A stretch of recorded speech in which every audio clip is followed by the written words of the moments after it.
Kalau kalian disuruh milih, mana yang lebih mending? Dipenjara seumur hidup atau dihukum mati? Oke, semoga kita tidak dihadapkan oleh pilihan tadi, karena itu hanya terjadi pada seorang kriminal. Sedangkan kita selama ini hidup patuh dan taat pada aturan yang ada. Tetapi tunggu dulu. Kadang-kadang peraturan justru membuat kita jadi terkekang atau tidak bebas. Di sekolah atau jalanan dipaksa patuh terhadap aturan. Di rumah pun harus taat pada orang tua.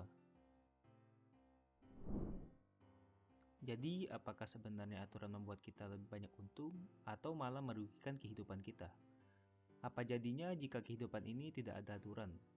Tanpa aturan, mungkin orang bebas ngatain satu sama lain tanpa takut dilaporin. Anak di bawah umur bisa masuk ke disko, koruptor pun bisa bebas tanpa hukum. Atau seperti di film, bebas bunuh orang yang kita benci.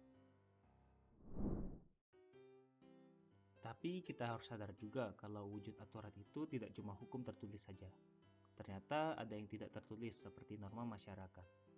Selain itu, aturan juga membuat game atau pertandingan jadi lebih seru. Terus badan kita juga bekerja dengan mengikuti aturan-aturan biologis yang ketat. Dan sehari-hari kita ngomong pakai aturan berbahasa. Dan iya, kalau kalian liatin sekeliling, pasti ada aturan di setiap sudut kehidupan. Tapi kenapa dunia tanpa aturan itu mustahil ada? Karena dunia minim aturan adanya di zaman purba doang. Jangankan hukum, aturan bahasa pun belum ada. Hanya hukum alam saja yang berlaku. Tapi ternyata aturan itu terbentuk secara natural, biar spesies kita bisa saling bersekutu dan saling bertahan hidup. Kelompok manusia dulu cuma bisa beberapa puluh orang. Hukum sosial pun muncul dengan sendirinya dari masyarakat dan jadi faktor yang bikin kita bisa berhimpun dalam jutaan tahun dan membangun peradaban. Begitu pula zaman dulu. Tapi kalau sekarang, bisakah kita hidup kembali tanpa hukum? Misalnya, bagaimana kalau tidak ada yang namanya pemerintah? Faktanya, ada beberapa negara yang sempat tidak punya pemerintahan. Contohnya Belgia, Spanyol, dan Irlandia Utara. Yang jalan berbulan-bulan bahkan bertahun-tahun tanpa adanya pemerintahan resmi. Dan yang lebih seram, ada Somalia yang penuh pertumpahan darah dari meletusnya perang saudara.